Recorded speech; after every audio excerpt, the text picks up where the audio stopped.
Hi student, कैसे हो आप लोग। अभी हमारी क्लास स्टार्ट हो रही है। इस क्लास का नाम है हमने अभी ये सेंसस भारत की जनगणना की टॉपिक स्टार्ट किए हैं। भारत की जनगणना की अगर हम बात करें तो हमारे पास जो अंतिम आंकड़े हैं वो 2011 के ही आंकड़े हैं, जबकि 2011 के बाद हमारे देश में जनगणना 2021 में भी हो चुकी है लगभग, और आंकड़े उसके चल भी रहे हैं, लेकिन अभी गवर्नमेंट की तरफ से हमारे पास कोई आंकड़े नहीं हैं। आप देखेंगे जनगणना से संबंधित आपके हर एग्जाम में क्वेश्चन आते हैं। अगर इसे हम छोटे एग्जाम में देखेंगे तो ये स्टैटिक जीके का पार्ट होता है, लेकिन बड़े एग्जाम में जैसे कि हम पीसीएस लेवल जैसे एग्जाम में देखें, या पीसीएस का ये एग्जाम होता है समीक्षा अधिकारी, सहायक समीक्षा अधिकारी, उसमें इससे वायकायदा 8 से 10 क्वेश्चन पूछे जाते हैं। जबकि अगर हम जनगणना को police, SSC, railway, bank, police या लेखपाल या कुछ और कोई एग्जाम हो जो वनडे एग्जाम है, उसमें यहाँ से स्टैटिक जीके के आधार पर क्वेश्चन पूछे जाते हैं। अब जनगणना के बारे में हम एक एक करके चीज़ों को आपसे बिल्कुल क्लियर करेंगे। क्या है जनगणना, किस तरीके से है, आप केवल मेरे साथ बने रहेंगे। सबसे पहले मैं बात करना चाहूँगा कि आपसे अगर जनगणना की मैं सबसे पहले बात करूं तो देखिएगा, एक एक करके आप ये आंकड़े क्लियर करेंगे। देखें, अगर सबसे पहले मैं जनगणना की बात करूं भाई, तो जनगणना है क्या। पहले हम सबसे पहले समझना पड़ेगा कि जनगणना हम कहते किसे हैं, और जनगणना विश्व में सबसे पहले कब हुई, भारत में कैसे हुई, भारत में कैसे आंकड़े हैं, सारी चीज़ों को आप समझेंगे।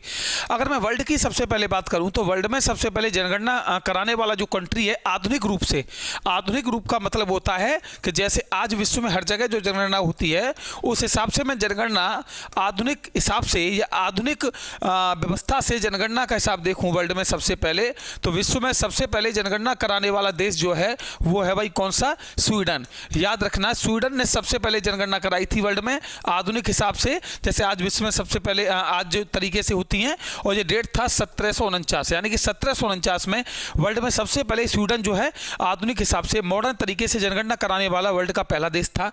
और जबकि अगर हम बात करें कि वर्ल्ड में सबसे पहले वह देश जिसने 10 साल के आधार पर, यानी कि 10 साल के आधार पर जनगणना कराई थी, 10 साल के आधार पर जनगणना कराई थी, 10 साल आधार पर जनगणना कराई थी, तो वो कंट्री कौन सा है, तो वो कंट्री याद रखिएगा यूएसए।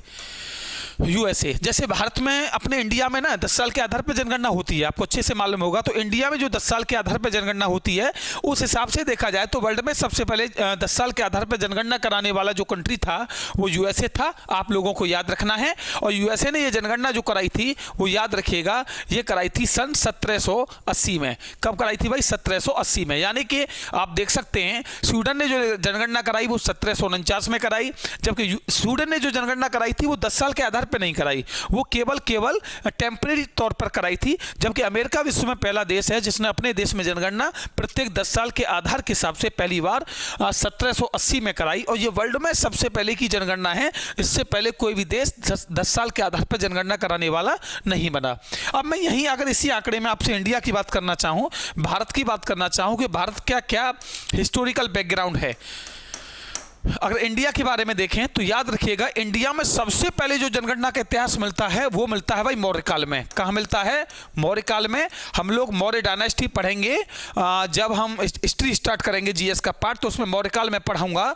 मौर्य काल में सबसे पहले जनगणना कराई गई थी, ऐसा एविडेंस मिला है। और ऐसा एविडेंस मिलता है, याद रखिएगा आप, कहाँ, चाणक्य के द्वारा जो अर्थशास्त्र लिखा गया है, चाणक्य के द्वारा एक पुस्तक लिखी गई है जो कि अर्थशास्त्र है, आपको अच्छे से मालूम होगा, संस्कृत लैंग्वेज में लिखी गई है, और ये राजनीति पर आधारित है। इसके बारे में आगे हम बताएंगे। चाणक्य वही है जो प्रधानमंत्री थे चंद्रगुप्त मौर्य के, राइट। तो ये चाणक्य के द्वारा लिखा गया है, चाणक्य के द्वारा। तो ये चाणक्य ने अपने अर्थशास्त्र में बताया है, अपने अर्थशास्त्र में बताया है कि ये मान के चलिए कि चाणक्य ने कहा है कि लगभग 321 बीसी से 296 बीसी का मतलब ईसा पूर्व। चाणक्य के अर्थशास्त्र में लिखा है कि 321 बीसी से 296 बीसी तक, यानी इतने समय के बीच की जनगणना कराई गई थी मौर्य काल में, ठीक है ना। मौर्य काल में जो है इतने समय के बीच की जनगणना कराई गई थी भाई। आगे सुनिएगा। अब इसके अलावा अगर मैं बात करूं इससे आगे का आंकड़ा, तो इससे आगे का हमें जो एविडेंस मिला है वो एविडेंस मिलता है भाई कहां पर, मध्यकालीन इतिहास में। कहां मिलता है, मध्यकालीन, यानी कि मिडिवल हिस्ट्री, मध्यकालीन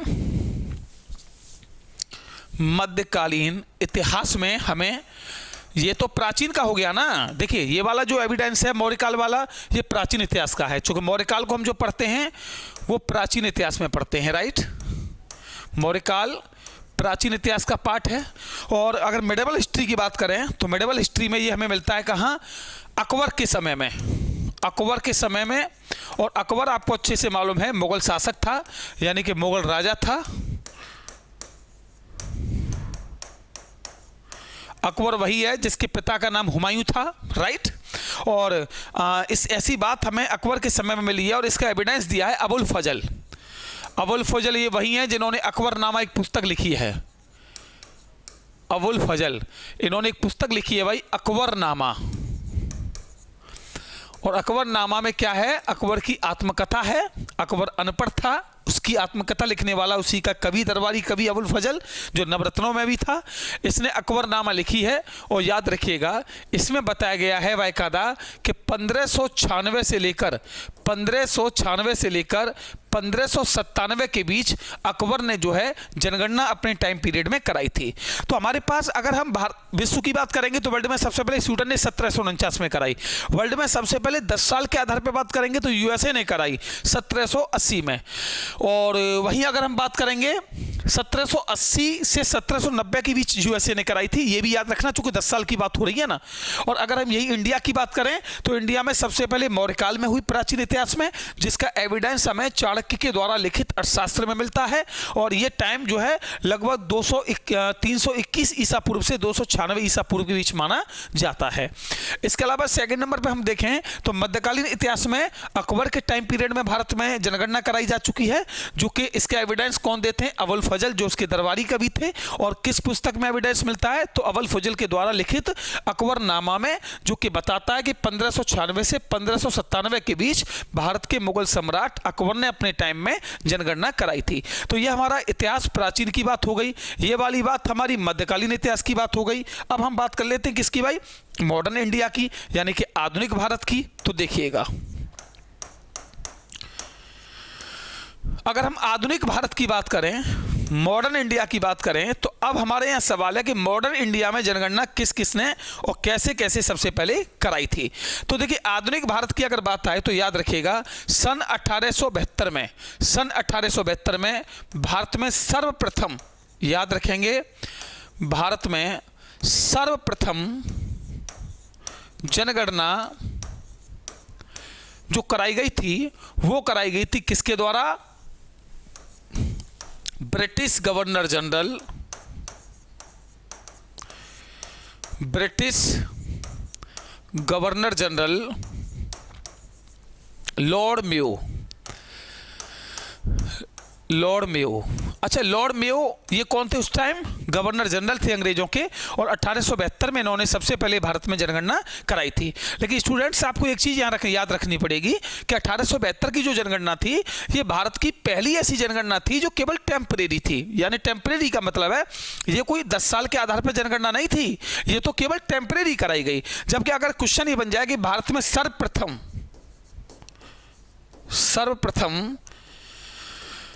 10 साल के आधार पर, 10 साल के आधार पर जनगणना कब हुई, आधार पर जनगणना कब हुई या किसने कराई, तो आप याद रखेंगे कि 1881 में हुई थी भाई। और कराने वाला जो गवर्नर जनरल था यानी कि इस हिसाब से वो था लॉर्ड रिपन। कौन था, लॉर्ड रिपन। तो देखिए ये जो जनगणना 10 साल वाली है 1881 में इंडिया में पहली बार हुई। जैसे आज जो है 10 साल के आधार पे होती है, आप ऐसे भी याद रख सकते हैं कि हमारे देश में ना वो लास्ट में एक चलता है, जैसे 1881, 1891, 2001, 2011, 2021, 2031, 2041, 2051, 2061। तो एक का मैटर जो है ना पहली बार जो स्टार्ट हुआ है वो सन 1881 में स्टार्ट हुआ है। यानी पहली बार ऐसी जनगणना सन 1881 में हुई, उसके बाद 1891 में हुई और आज तक भी वही जनगणना हो रही है। लेकिन आपसे पूछ ले 10 साल के आधार पर पहली बार कब हुई, तो आप बताएंगे 1881। किसने कराई, गवर्नर जनरल कौन था, लॉर्ड रिपन। जबकि भारत में पहली बार जनगणना कब हुई, 1872। कराने वाला गवर्नर जनरल कौन था, लॉर्ड मेयो। तो यहां तक ये चीजें उम्मीद है आपकी क्लियर समझ में आई होंगी। आगे बढ़ें, चलिए भाई अगला पॉइंट देखिएगा। अगला पॉइंट, अगला सवाल ये है कि आज की डेट में जो हमारे देश में जनगणना होती है, चूंकि देखिए हमारा देश 1947 में आज़ाद हो गया। 1947 में आज़ाद होने के बाद वर्ष 1951 में यानी 1951 में पहली बार हमारे स्वतंत्र भारत में जनगणना कराई गई। चूंकि 1951 से पहले हमारी जनगणना 1941 में हुई थी और उस टाइम हम आज़ाद नहीं थे, अंग्रेजों के गुलाम थे। तो इसलिए स्वतंत्र भारत की वास्तव में जो भारतीयों की जनगणना है वो 1951 की है। तो आज हम अगर 1951 की जनगणना की बात करें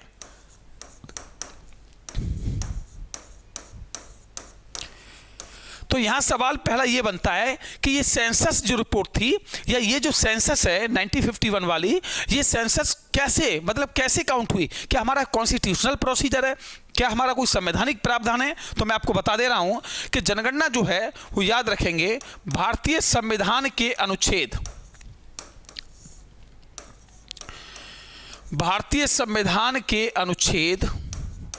246 246 यानी कि याद रखेंगे भारतीय संविधान का अनुच्छेद अगर आप 246 पढ़ेंगे तो उसमें साफ साफ लिखा हुआ है कि वो जनगणना से संबंधित है कि भारत में जनगणना कराई जाएगी। और एक और चीज, अगर आप भारतीय संविधान में पढ़ेंगे तो 12 अनुसूची हैं भाई, 12 अनुसूची हैं, शेड्यूल्स जिसे इंग्लिश में बोलते हैं। और 12 अनुसूची में आप देखें अगर 7वीं जो अनुसूची है, 7th शेड्यूल जो है, जो 7वीं अनुसूची है, आप लोगों को मैं बाद में क्लियर पढ़ाऊंगा। उस 7वीं अनुसूची में 3 प्रकार की सूची हैं, लिस्ट हैं। एक यूनियन लिस्ट है जिसे संघ सूची बोलते हैं, एक राज्य सूची है, एक समवर्ती सूची है। संघ सूची का मतलब होता है जिसमें केंद्र सरकार या भारत सरकार कानून बना सकता है। तो ऐसे ही जनगणना जो मैटर है वो संघ सूची का विषय है, यानी संविधान की 7वीं अनुसूची की संघ सूची का विषय है, जिसका मतलब होता है कि जनगणना से संबंधित अगर कोई कानून बनाने की आवश्यकता पड़े तो केवल भारत सरकार को बनाने का अधिकार है, राज्य सरकार इसमें किसी भी प्रकार का कोई हस्तक्षेप नहीं कर सकती, ये याद रखिएगा। अगला पॉइंट अगर मैं इसी में बात करना चाहूं तो कुछ पॉइंट और हैं, जैसे कि वर्ष 1961 से जनगणना का पूरा मैटर जो है भारत सरकार का गृह मंत्रालय देख रहा है। कौन भाई? गृह मंत्रालय। तो आपसे यह भी प्रश्न पूछा जा सकता है कि भारत में जनगणना कराने वाला जो मिनिस्ट्री है या भारत में जो जनगणना कराने वाला जो मंत्रालय है वो कौन सा मंत्रालय है? Home ministry. अरे भाई एक बात बताइए, जब देश के अंतर्गत आप जनगणना कराओगे तो गृह मंत्रालय का ही तो काम होगा, विदेश मंत्रालय थोड़ी नहीं करेगा, कोई रक्षा मंत्रालय थोड़ी नहीं करेगा। होम मिनिस्ट्री का मतलब क्या है कि देश के अंदर की चीजें, जैसे आपके घर में कोई मुखिया होगा तो वो अपने घर के अंदर की चीज देखेगा, देश का मुखिया होगा देश के अंदर का तो वो गृह मंत्री अंदर की चीज देखेगा। तो 1961 से लगातार याद रखिएगा कि जनगणना का जितना भी जो है प्रोसीजर है, जितना भी चीजें जिम्मेदारियां हैं, उस सबको संभालने वाला मिनिस्ट्री कौन सा है भाई? गृह मंत्रालय है। और ये कब से काम संभाल रहा है? 1961 से संभाल रहा है। भारतीय संविधान के किस अनुच्छेद में जनगणना से संबंधित प्रावधान है? 246 246। यह अगला क्वेश्चन पूछेगा, संविधान की किस अनुसूची में यह कहा गया है कि जनगणना संघ सूची का विषय है? तो 7वीं अनुसूची में। जब पूछ लेगा स्वतंत्र भारत में पहली बार हमारी जनगणना किस वर्ष हुई? तो 1951 में। आई थिंक यह बिल्कुल समझ में आया होगा। आगे बढ़ जाएं, चलिए भाई अब आगे बढ़ते हैं। अब आगे सुनिएगा। अब अगला सवाल यह है कि हमारे सामने जो लास्ट जनगणना हुई है वो देखिए 2011 की हुई है। भाई हमारे सामने जो लास्ट जनगणना हुई है, जो अंतिम जनगणना है वो 2011 की है। चूंकि 2021 वाली जो है ना कोविड-19 के कारण उसके आंकड़े लेट हैं और जहां तक हमारे एग्जाम है वो पहले हो जाएंगे, उसके आंकड़े थोड़े लेट आएंगे, तो इसलिए हम 2011 के ही सब आंकड़े पढ़ेंगे। तो 2011 वाली जो जनगणना स्टूडेंट्स हमारी, अगर उस जनगणना की बात करूं तो याद रखिएगा 1872 में हमारी पहली जनगणना हुई। भाई 1872 में हमारी पहली जनगणना थी। और अगर मैं इस जनगणना को ले लूं तो याद रखिएगा आप कि 1872 के हिसाब से अगर 2011 वाली जनगणना को मैं देखूं तो ये देश की, याद रखिएगा आप, 15वीं जनगणना है भाई। कौन सी है? 15वीं जनगणना है। यानी कि 1872 के हिसाब से देखूं तो ये देश की कौन सी जनगणना होगी? कौन सी वाली? 2011 वाली। तो आप बताएंगे 15वीं जनगणना है। जबकि अगर मैं इसी जनगणना को स्वतंत्र भारत की जनगणना देखूं, कौन से भारत की? स्वतंत्र भारत की जनगणना देखूं तो कौन सी होगी आप बताइए? स्वतंत्र भारत की जनगणना, ये पूछी जाती है एग्जाम में, इसलिए आपको क्लियर बता के चल रहा हूं साफ साफ। अगर स्वतंत्र भारत की देखूं तो हमारा भारत 1947 में आज़ाद हुआ, लेकिन जनगणना 1947 में थोड़ी नहीं हुई। जनगणना तो स्वतंत्र भारत में 1951 में हुई। 1951, 1961, 1971, 1981, 1991, 2001, 2011, अगर आप ऐसे काउंट करेंगे तो आप देखेंगे कि ये जो है 7वीं जनगणना है भाई। कौन सी है? 7वीं जनगणना। स्वतंत्र भारत की कौन सी है भाई? 7वीं। ओवरऑल 1872 से देखी जाए तो 15वीं। और एग्जाम में पूछ ले कि 21वीं सदी की, 21वीं सदी की जनगणना, 21वीं सदी की जनगणना।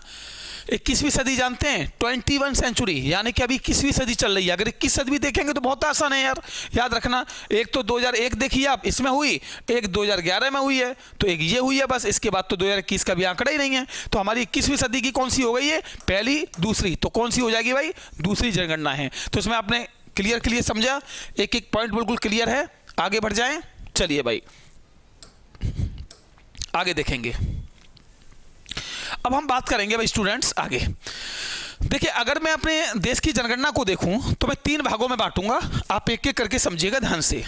नंबर 1 1901, ये डेट रखा मैंने। नंबर 2 1951। नंबर 3 सन 2011। आपके सामने 3 डेट हैं। अब मैंने 3 डेट क्यों रखी आप देखिएगा। सन 1901 में भारत की जो कुल जनसंख्या थी, उस कुल जनसंख्या अगर बात मैं करूं तो वो लगभग 24 करोड़ थी। 24 करोड़। सन 1951 की बात करूं तो भारत की कुल जनसंख्या लगभग 37 करोड़। और यदि मैं 2011 की बात करूं तो 121 करोड़।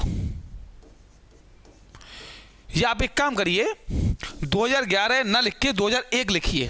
देखिए कैसे बताऊंगा मैं। 2001, तो 2001 में भारत की जनसंख्या जो थी वो 102 करोड़ थी। अब ये आंकड़ा मैंने क्यों रखा है, पेपर के हिसाब से कैसे इंपोर्टेंट है, अब आप देखिएगा क्लियर। अगर स्टूडेंट्स में से देखूं तो देखो, अगर यहां से आप देखें तो ये लगभग 50 साल हो रहे हैं। क्लियर? अरे भाई, इसे आप देखेंगे तो ये 50 साल ही तो हैं, ये 50 साल हैं, और आगे भी आप जाएंगे तो ये भी 50 साल हैं। अगर दोनों 50 सालों में देखें तो 1901 से 1951 के बीच जो जनगणना वृद्धि हुई है वो कुछ ज़्यादा नहीं हुई। आप देख सकते हैं लगभग आप पर देखेंगे तो 13-14 करोड़ के आसपास हुई है, 13 करोड़ के आसपास, राइट।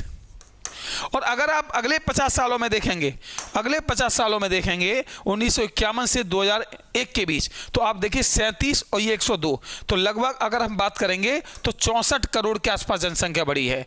तो आप यूँ कह सकते हो हमारे देश में जो जनगणना बढ़ी है वो पिछले 50 सालों में इतनी नहीं बढ़ी जितने अगले 50 सालों में बढ़ी है। तो कहीं ना कहीं हम ये कह सकते हैं कि 1951 से 1901 के बीच या तो यहाँ भारत में अकाल पड़े होंगे, नो डाउट अकाल पड़े थे, या महामारी आई होंगी, महामारी आई भी थी, ये बात सही है। और सबसे बड़ा मुद्दा क्या था कि 1901 से लेकर 1951 तक हमारे देश पर अंग्रेजों ने हम पर इतनी जो है अत्याचार नीति अपनाई, इतना बर्बाद कर दिया, इतनी लूट खसूट मचाई यार, कि हम जब मॉडर्न इंडिया पढ़ेंगे ना, एक एक खंड करके चीजें समझाऊंगा आपको कि कैसे देश को बिल्कुल लीपा पोती करके देश का इकोनॉमिक कंडीशन को इतना मतलब झकझोर दिया कि मेरे पास शब्द नहीं है बयां करने को। आप देखिएगा तब कि एक एक पॉइंट आप देखिए, कितने माल को यहां से लूट ले गए और किस तरीके से हमारे देश में अत्याचार शोषण किया, लोगों को यहां बिल्कुल दबा के रखा, एग्रीकल्चर पर रेगुलेट कंट्रोल अपना कर लिया, बिजनेस पर तो मोनोपोली उन्हीं का था। इसके अलावा जॉब्स पर देखें तो हाई प्रोफाइल जो पद पोस्ट होते थे सब पर अंग्रेजों का कब्जा था। तो इंडियंस तो केवल लेबर का काम करते थे यार, और लेबर में कभी पैसा नहीं होता। इसलिए हम लोगों का 1901 से 1951 के बीच हालत बहुत खराब रहा। और आप इसमें अंदाजा लगा सकते हैं कि जनसंख्या तो बड़ी होगी और बड़ी थी, लेकिन बाल मृत्यु दर यानी कि जनसंख्या बढ़ी नो डाउट, लेकिन बढ़ने से ज्यादा लोग मरे। इसका मतलब ये मत समझना आपके यहाँ लोग बहुत समझदार थे, पॉपुलेशन वृद्धि नहीं हुई इसलिए समझदार थे, पढ़े लिखे थे, नहीं, कहीं पढ़े लिखे नहीं थे। साक्षरता दर आपको मालूम है 1951 में देश की कितनी थी? मात्र 18% एजुकेशन लेवल था। आज 74 है। तो एजुकेशन लेवल तो बहुत डाउन था, लेकिन कंडीशन क्या थी, जितनी पॉपुलेशन बढ़ी उससे ज़्यादा लोग मरे, महामारी आई, बीमारी आई, अकाल पड़े, सूखा पड़े, भूखमरी फैली, बेरोजगारी फैली, लोगों पे कोई व्यवस्था नहीं, लोग समझदार नहीं। लेकिन आगे जब इंडिया आया तो यहाँ चीज़ों का डेवलपमेंट हुआ, गवर्नमेंट ने ध्यान दिया, 5 ईयर्स प्लानिंग सिस्टम चलाए गए, पंचवर्षीय योजना, देश में लोगों ने अपनी आज़ाद सरकारों का चुनाव किया, सरकार ने लोगों के अधिकारों को प्रदान किया, संविधान के तहत शासन चला। संविधान तो आप जानते हैं, रूल ऑफ लॉ, लेकिन यहाँ कोई रूल ऑफ लॉ थोड़ी नहीं था। यहाँ तो फूट डालो राज करो, एक को मारो दूसरे पर राज करो, दो को बढ़वा के तीसरे का माल खा जाओ। तो जनसंख्या वृद्धि जो है वो याद रखेगा इन 50 सालों में ज़्यादा हुई, आप देख सकते हैं पिछले 50 सालों की अपेक्षा। आगे देखते हैं, आइए आगे देखते हैं एक एक करके। अब आपको स्टूडेंट में कुछ आंकड़े जनसंख्या के बारे में एक एक करके दिखा दूंगा, जिससे कि आप क्लियर हो। अच्छा, एक चीज़ मैं आपको बता दूं, जो 2011 की हमारी जनगणना थी उसका एक स्लोगन रखा था गवर्नमेंट ने, स्लोगन आप जानते होंगे, वो स्लोगन था हमारी जनगणना, हमारी जनगणना हमारा भविष्य, हमारी जनगणना हमारा भविष्य, यानी कि आवर सेंसस आवर फ्यूचर। ये 2011 की जो जनगणना थी ना, उसका स्लोगन था गवर्नमेंट की तरफ से, ये याद रखेंगे आप। आगे बढ़ते हैं, आइए इस पर बिल्कुल क्लियर चीज़ों को हम समझते हैं, जो इसको हमें एग्जाम में आवश्यकता है। चलिए देखिए, अगर स्टूडेंट्स मैं आपको कुछ आंकड़े दिखाना चाहूँ जो कि बहुत इंपॉर्टेंट आंकड़े हैं, तो देखिएगा आप बोर्ड पर मेरे साथ। सबसे पहले अगर ये आंकड़ा हम देखें तो ये आपके सामने एक आंकड़ा है जो कि भारत की सेंसस से संबंधित है। आप देख पा रहे होंगे कि अगर हम 1901 में देखें तो भारत की 1901 में जो कुल आबादी थी वो लगभग 23 करोड़ 84 लाख थी। यानी देखिएगा ये आबादी 23 करोड़ 84 लाख, और 1911 में देखें तो 25 करोड़ 20 लाख। लेकिन हमें केवल मतलब कितना है, या 1901 से मतलब रखिए, फिर आगे 1951 से। देखो मैं अभी वही बता रहा था, 1951 में अगर हम भारत की जनगणना देखेंगे तो लगभग आप देख पाएंगे 36 करोड़ पॉपुलेशन थी। 1951 में देख लीजिए साफ साफ 36 करोड़ पॉपुलेशन, यानी कि 1951 में जो भारत की जनगणना है वो 36 करोड़ आपके सामने निकल कर आई। अच्छा, इसके अलावा अगर हम और इसके अलावा देखें तो अगर ऊपर आप देखेंगे तो यहाँ कितनी है भाई, 23 करोड़। तो कुल मिला के कहानी ये है कि हमारी जो देश की जनगणना है वो पिछले 50 सालों में इतनी वृद्धि नहीं की जितने कि अगले 50 सालों में वृद्धि जनगणना हमारे देश में हुई है। अब आगे देखिएगा आप, इसके अलावा मैं कुछ आंकड़े और आपको दिखा दूँ। देखिए क्लियर अगर हम स्टेट वाइज देखें तो आपको कुछ स्टेट वाइज में इसके आंकड़े दिखा दे रहा हूं, एक मिनट।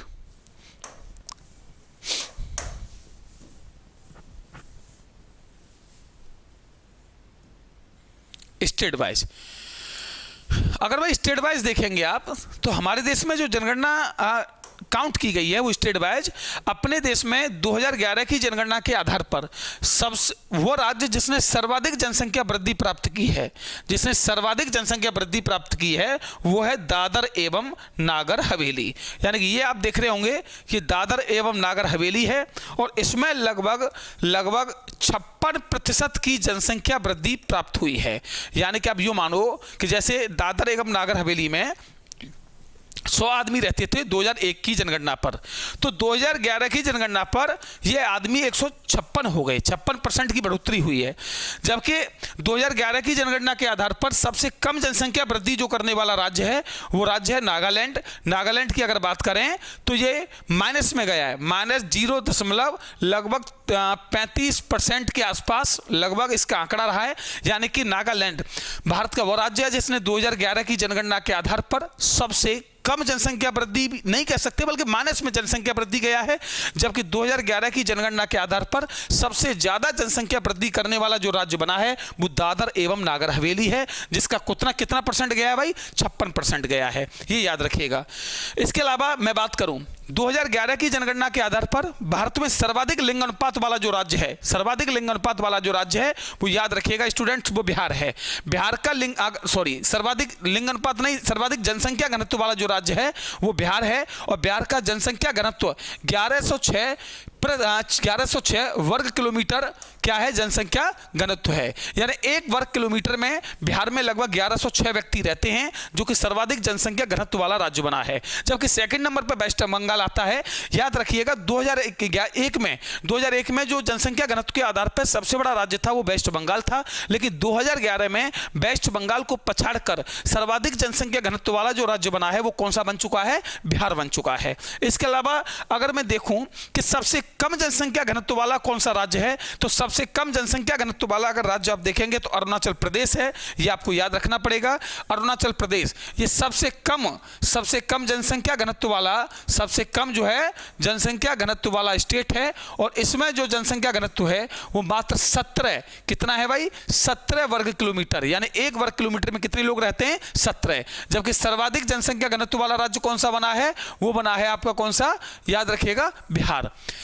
इसके अलावा मैं अगर बात करूं कि अपने देश में साक्षरता दर की, एजुकेशन लेवल की, तो याद रखिएगा एजुकेशन लेवल को हम देखें तो सर्वाधिक एजुकेशन लेवल हमारे देश में जो है वो राज्य साउथ इंडिया का केरल राज्य है। इस केरल राज्य का जो एजुकेशन लेवल है इसका अगर आप देखेंगे तो लगभग 94 है। कितना परसेंट है भाई, 2011 के अनुसार 94%, यानी कि आदमी लगभग 94% लोग यहाँ पढ़े लिखे हैं केरल में। जबकि सबसे कम अगर एजुकेशन लेवल हम अगर देखें तो ये भी बिहार का है, ये कितना है, मात्र 61%। तो याद रखेंगे देश में सबसे ज्यादा साक्षरता दर किसकी है भाई, केरल की है। और सबसे कम साक्षरता दर किसकी है, बिहार की है।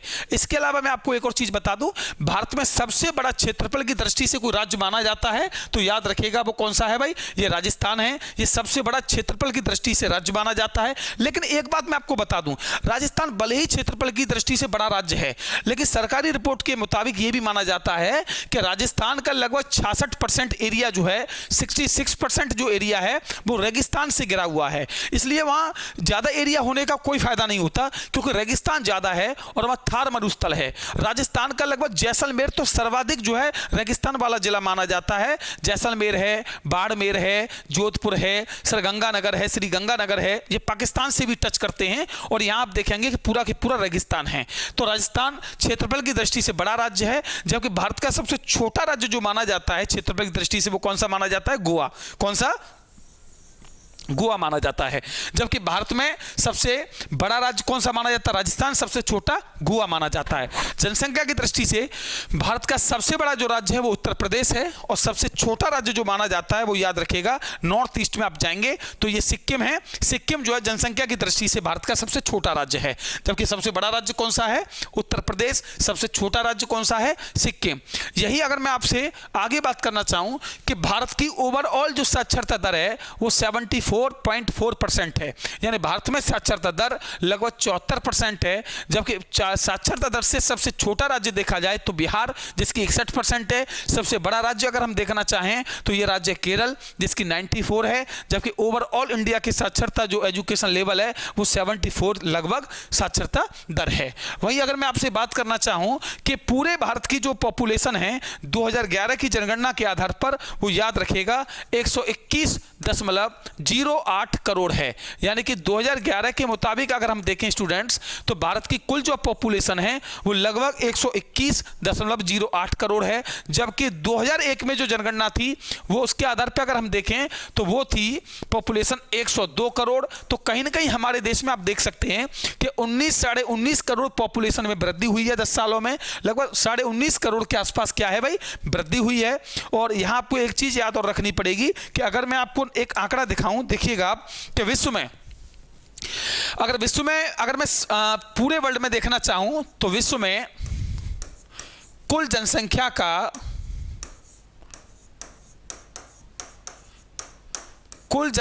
का लगभग 17.5% हिस्सा अकेले इंडिया में रहता है। देखिए ये बहुत बड़ी बात है कि पूरे वर्ल्ड में जितनी पॉपुलेशन है, पूरे वर्ल्ड में कितनी पॉपुलेशन है मैं आपको ये भी बता दूं।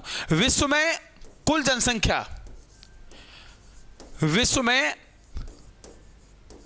कुल जनसंख्या की अगर बात करें भाई तो ये लगभग 800 करोड़ पूरे वर्ल्ड की पॉपुलेशन है। और अगर 800 करोड़ में से हम देखें तो उसका 17.5% पॉपुलेशन कहाँ रहता है? अकेले इंडिया में रहता है। जबकि भारत में विश्व के कुल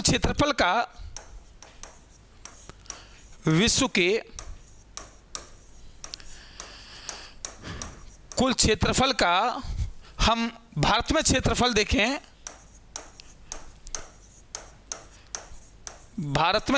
देखें, स्टूडेंट्स, तो मात्र 2.4% है। वाह, देखिए एरिया तो पूरे वर्ल्ड का हमारे पास बहुत कम है और पॉपुलेशन का देखें तो वर्ल्ड का हमारे पास बहुत कुछ है। यानी पॉपुलेशन कितनी है भाई? 17.5। और विश्व को हमारे पास एरिया कितना है आप देख सकते हैं, वो कितना है? मात्र हमारे पास 2.4%। अगर हम आगे देखें तो देखिएगा आप ध्यान से, भारत जनसंख्या की दृष्टि से विश्व का जो है दूसरा सबसे बड़ा देश है। कौन सा? दूसरा। आप यूँ समझो कि पहला है चाइना, दूसरा है भारत। अब मैं आपको एक आंकड़ा दिखा दूं, देखिएगा ध्यान से। यूएसए प्लस इंडोनेशिया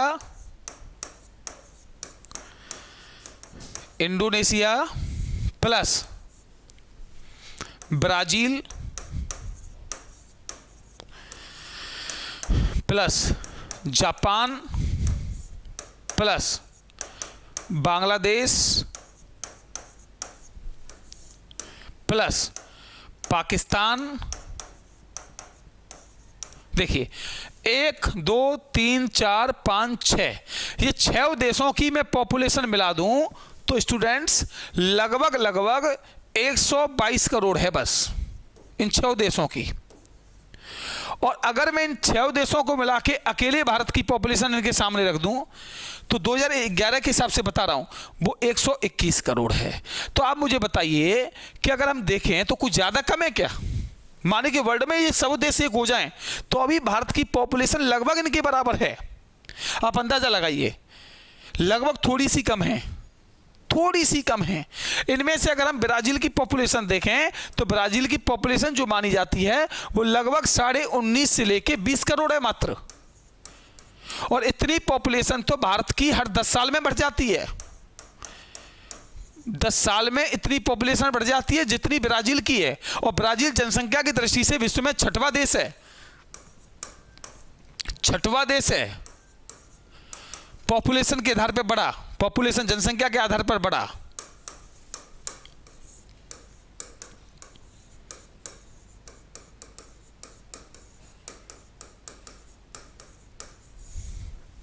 छठवां बड़ा देश है। तो आप देख सकते हैं इसके आधार पर चीजें बिल्कुल क्लियर। आगे बढ़ते हैं, आगे देखिएगा, आगे चलते हैं।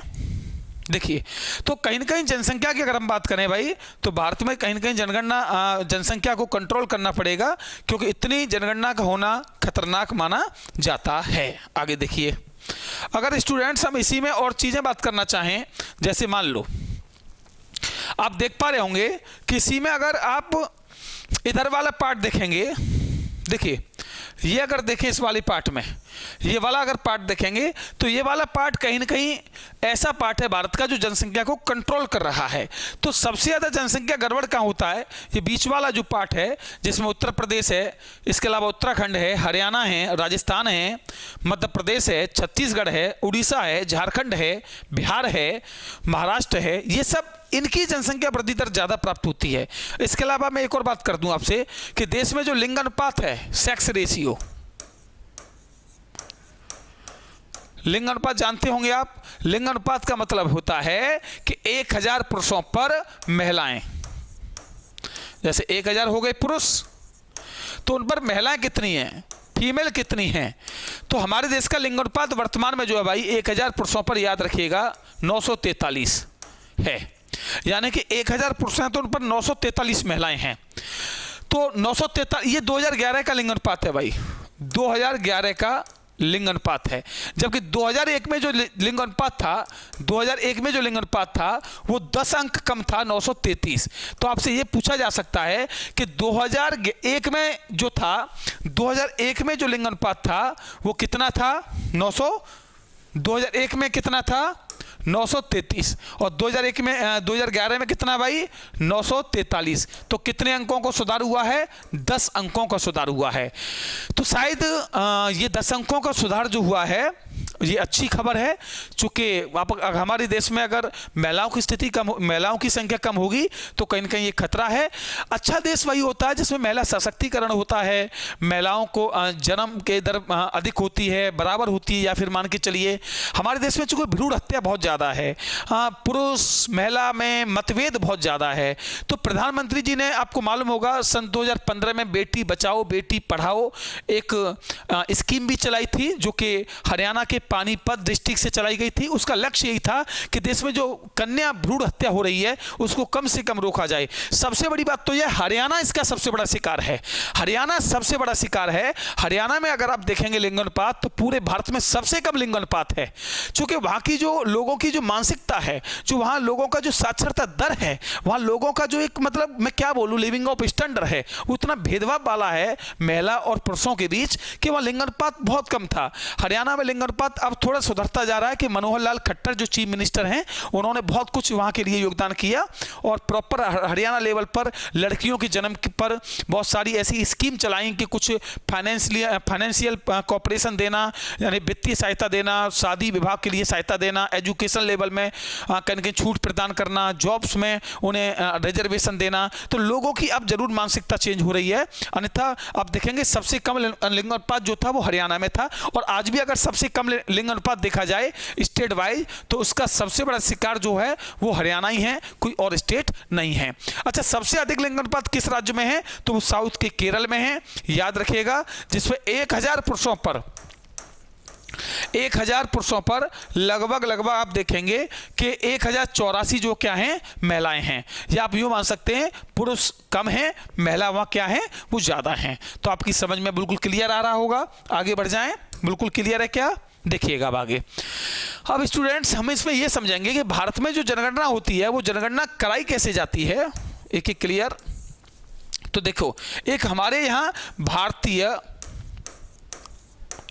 जनगणना अधिनियम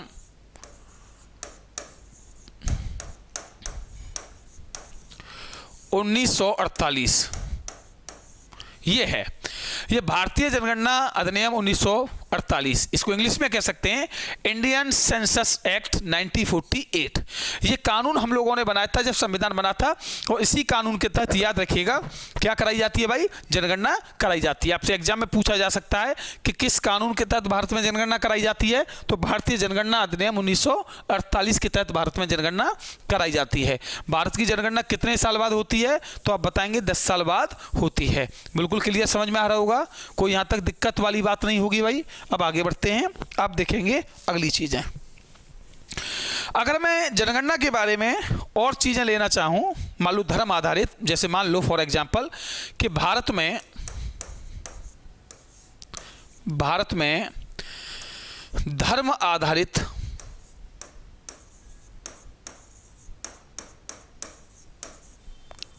जनगणना, तो भारत में रहने वाले सबसे बड़े धर्म कौन से हैं, इसका मतलब ये हमें बताना है। तो देखिए, धर्म आधारित जनगणना अगर हम देखें तो भारत में सबसे बड़ा धर्म जो है वो कौन सा है? हिंदू है, जिसकी लगभग 79% पॉपुलेशन क्या है भाई, लगभग देश की कुल पॉपुलेशन का 79% पॉपुलेशन अपने देश में हिंदू रहती है।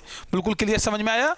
सेकंड नंबर पे जो धर्म माना जाता है वो कौन सा है? मुस्लिम, धर्म आधारित। थर्ड नंबर पे जो धर्म माना जाता है वो ईसाई। चौथे नंबर पे जो धर्म माना जाता है वो माना जाता है सिख।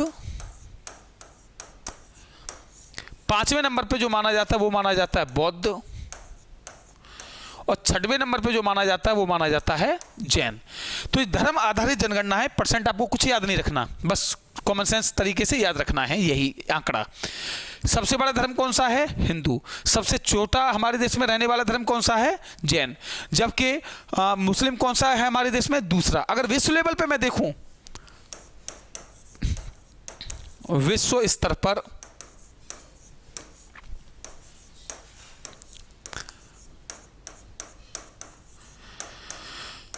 धार्मिक जनगणना देखें हम, तो पूरे विश्व में सबसे बड़ा जो धर्म रहता है वो कौन सा है? याद रखिएगा, कौन सा धर्म है बताइए? पूरे वर्ल्ड में तो ईसाई। नंबर 1 पर कौन सा है? ईसाई। और नंबर 2 पर कौन सा होगा? मुस्लिम या इस्लाम। तो वर्ल्ड में सबसे बड़ा जो धर्म है जिस ज़्यादा रहता है वो ईसाई है, और सेकंड नंबर पर कौन सा है? मुस्लिम है। याद रखेंगे, यहाँ तक बिल्कुल समझ में आ रहा होगा, क्लियर। आगे बात करते हैं भाई अगली चीज़ों का, आप देखेंगे मेरे साथ। अब इसके अलावा अगर मैं आपसे बात करूं तो देखिए स्टेट में कुछ चीज़ें मुझे बतानी हैं, आप केवल समझेंगे।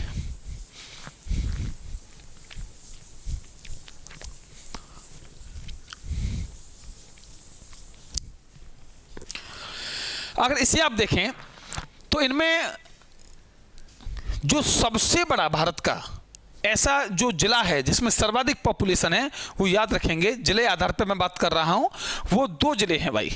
एक जिला तो है कहां का भाई? महाराष्ट्र का। कहां का? महाराष्ट्र का। और एक है कहां का? वेस्ट बंगाल का, यानी कि पश्चिम बंगाल का। पश्चिम बंगाल में एक जिला पड़ता है 24 परगना। 24 परगना। इसकी कुल आबादी जो है ना वो लगभग 102 करोड़ है। कितना है? 102 करोड़। और एक है ये महाराष्ट्र। महाराष्ट्र में एक जिला पड़ता है जिसका नाम है, आपने नाम सुना होगा, ठाणे, जिसकी कुल पॉपुलेशन है लगभग 110 करोड़। तो आपसे कभी एग्जाम में पूछ ले कि भारत में सबसे बड़ी जो 2 जिले जिनकी पॉपुलेशन अधिक है, नंबर 1 ठाणे और नंबर 2 24 परगना, इनकी पॉपुलेशन आप देख सकते हैं 1 करोड़ से भी अधिक है जिलों की। ठीक है, तो ये आपके 2 जिले जो है सबसे ज़्यादा जनसंख्या के आधार पे बड़े जिले हैं। आपको समझ में आया होगा, क्लियर। आगे बढ़ते हैं।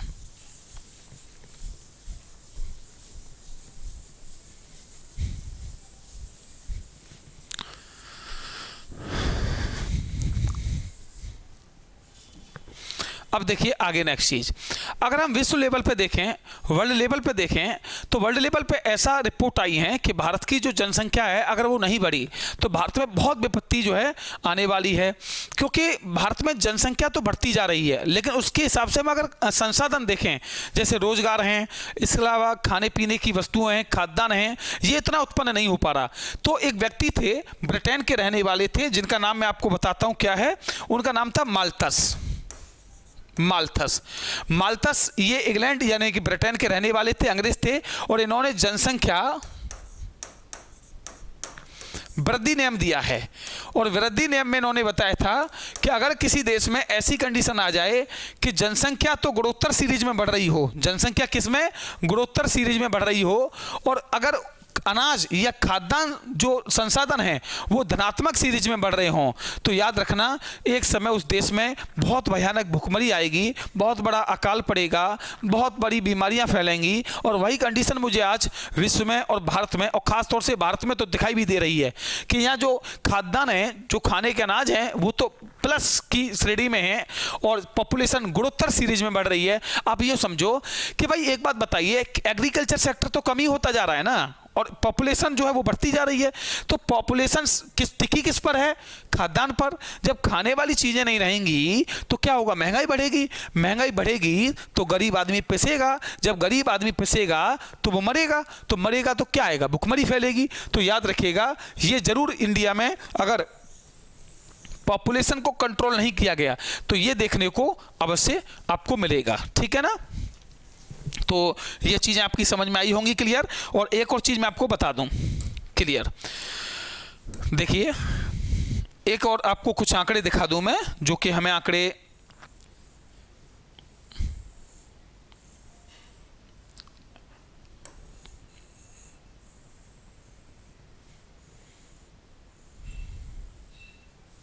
देखिए, अगर मैं आपको ये राज्य दिखाऊं, अगर इन राज्यों में आप देखेंगे तो भारत का, अगर आपने कभी अध्ययन किया हो ज्योग्राफी का, तो देखिए ये वाला जो पार्ट है इंडिया का, ये तो बिल्कुल गरीब पार्ट है। इसमें तो कुछ है ही नहीं भाई। इधर आप देखेंगे, चाहे वो अरुणाचल प्रदेश हो, नागालैंड हो, मणिपुर हो, मिजोरम हो, त्रिपुरा हो, असम हो, मेघालय हो, सिक्किम हो, बिहार हो, झारखंड हो, ये सब जो स्टेट है, और खासतौर से ये वाले जो हैं 7 राज्य, ये तो बिल्कुल ही गरीब राज्य हैं। इनको 7 सिस्टर कहते हैं और ये गरीब श्रेणी में आते हैं। अच्छा, यहाँ से भारत सरकार की कोई इनकम नहीं होती। इसके अलावा अगर नॉर्थ में चले जाएंगे आप, बिल्कुल उत्तर में, तो उत्तर में देखिए जम्मू कश्मीर हो, लद्दाख हो, हिमाचल हो, या इसके अलावा थोड़ा आएंगे उत्तराखंड हो, तो ये भी 3-4 राज्य ऐसे हैं जो कुछ भी कमा के भारत सरकार को नहीं देते। अब बचा कितना पार्ट? तो बचा केवल एक तो ये बीच वाला पार्ट, ये वाला पार्ट है, और एक जो है ये वाला पार्ट है। इसमें ही सारी कुछ पैदा होती हैं चीजें। बाकी ये जो दोनों स्टेट हैं, ये तो जो है किस पर टिके हुए हैं? भारत के और राज्यों पर टिके हुए हैं। तो इसलिए भारत सरकार को इस बात पर ध्यान देना चाहिए कि भारत में जब इतने बड़े संसाधन नहीं है तो पॉपुलेशन, देखिए चाइना को देखिए आप, चाइना ने पॉपुलेशन को कंट्रोल कर लिया, नियंत्रित कर लिया कि नहीं कर लिया? तो इसलिए आप देखिएगा कि चाइना ने जब पॉपुलेशन को कंट्रोल कर लिया है, अब चाइना, ये नया आंकड़ा आया है कि चाइना जो है जनसंख्या को इतना कंट्रोल कर चुका है कि उसको अब कोई डर नहीं है। लेकिन यूएनओ का एक रिपोर्ट आया था कि भारत को बहुत डर है, भारत के पास जनसंख्या को रोकने का कोई पर्याप्त साधन नहीं है। आप देखिए, सभी को छोड़िए, आप एक पुराना ही आंकड़ा उठा लीजिए, आप पुराना आंकड़ा देख लीजिए। देखिए ये रही रिपोर्ट हमारे पास एक, इसी को आप देखिएगा ध्यान से। ये रिपोर्ट देखिए आप, इस रिपोर्ट में देखें तो 1901 में जो भारत की पॉपुलेशन है वो लगभग 24 करोड़, 1911 में 25 करोड़, 1921 में 25 करोड़ के समथिंग, यानी आप बढ़ते जाएंगे। अगर आप जाएंगे 1951 में तो कितनी है भाई? 36 करोड़ है। आप देखिए सीधा सीधा भाई, आपको दिख रहा होगा। 1961 में कितनी है? 43 करोड़। 1971 में कितनी है? 54 करोड़। 1981 में कितनी है? 68 करोड़। मतलब कहीं ना कहीं पॉपुलेशन पहले बिल्कुल कंट्रोल रही है। ये धमाका जो हुआ है ना, जो धमाका किया है, ये धमाका कब किया तुम लोगों ने? ये किया भाई सन 1900, आप यूं मान के चलो 1951 के बाद धमाका हुआ, लेकिन सबसे ज्यादा धमाका जो देखने को मिला वो 1991 के बाद देखने को मिला है। 1991 से आप देखेंगे तो देखिए 1991 ये रहा, 1991 में देश की आबादी थी 84 लाख, उसके बाद भाई साहब 102 करोड़, उसके बाद 121 करोड़, और अब 2021 में सुनने में आ रहा है कि देश की पॉपुलेशन हो जाएगी 135 करोड़। वाह, 135 करोड़ पॉपुलेशन हो जाएगी 2021 में। और फिर सोचिए जरा, आप आगे बढ़ते जाएंगे तो क्या होगा? अरे प्लॉटिंग तो बढ़ती जा रही है, खेती तो कम हो रही है, पॉपुलेशन बढ़ती जा रही है, खाद्यान्न संकट होगा कि नहीं होगा? तो इसलिए कहीं ना कहीं इस चीज को सुधारना पड़ेगा, इस चीज को सुधारना पड़ेगा कि पॉपुलेशन अगर ऐसी वृद्धि होती है। उत्तर प्रदेश की अगर बात करें तो उत्तर प्रदेश भारत का सर्वाधिक जनसंख्या वाला राज्य है। उत्तर प्रदेश की जो टोटल पॉपुलेशन है वो 23 करोड़ 75 लाख के आसपास है, लगभग 24 करोड़ है। और अगर उत्तर प्रदेश को एक देश घोषित कर दिया जाए ना तो विश्व में जनसंख्या की दृष्टि से 5वां बड़ा देश हो जाएगा। पहला देश कौन सा होगा? चाइना। दूसरा देश कौन सा होगा? भारत। और तीसरा बड़ा देश कौन सा हो जाएगा? यूएसए। चौथा बड़ा देश इंडोनेशिया, और 5वां देश उत्तर प्रदेश होगा। याद रखिएगा। तो उत्तर प्रदेश में जनसंख्या तो इतनी है, लेकिन समझदारी बिल्कुल नहीं है, रोजगार बिल्कुल नहीं है, व्यवस्थाएं बिल्कुल नहीं है। तो उत्तर प्रदेश के देश लेवल पे लगेगी पहचान कोई नहीं। तो भारत को जनसंख्या को कंट्रोल करने के अपने उपाय करने पड़ेंगे। तो आप देख सकते हैं ये टॉपिक मैंने आपको पढ़ाया। अच्छा, जनगणना वाला टॉपिक है ना, ये लगभग 3 क्लास में मैं कंप्लीट कराऊंगा भाई, एक क्लास में नहीं हो सकता। आप समझ सकते हैं जो भी चीजें रह गई हैं आपकी, ये कल वाली क्लास में मैं आपको कंप्लीट करा के दूंगा। आज मैंने स्टैटिक की पहली क्लास डाल दी है आपको। बाकी का देखिए, एक और